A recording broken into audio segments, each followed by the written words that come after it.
દર મહિને 10 ઇન્ક્વાયરીથી વધારે નથી આવતી. આ ફેક્ટ છે.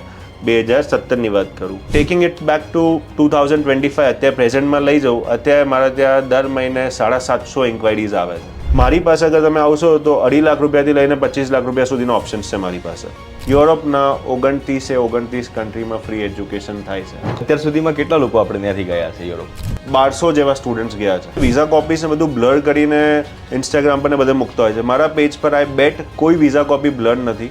તો રિજેક્શન પછી મારી પાસે આવે ને હું વિઝા લાવવા માંડ્યો તો મારા ઇન્સ્ટાગ્રામના કમેન્ટમાં લોકો Europe visa king, Europe visa king, Europe visa king લખવા માંડ્યું. એટલે મને બી ગમી ગયું. પણ એ જે રસ્તો છે ને ત્યાં પહોંચવાનો, જે બી કન્ટ્રી ઇલીગલ રસ્તો, એ જીવતું નર્ક છે.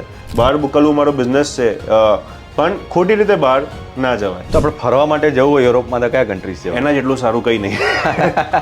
આવા જવાનું, 10 દિવસ રહેવા, ખાવા પીવાનું, ફરવાનું અને વિઝા બધું આવીને તમે 170માં ફરી શકો છો. યુરોપના વિઝા થોડા ટફ છે. લોકો પાસે US, કેનેડા, ઓસ્ટ્રેલિયા, UK ના વિઝા હોય છે તો બી યુરોપ આપતી નથી. કેમ કે એક વિઝામાં 29 દેશો આવે છે.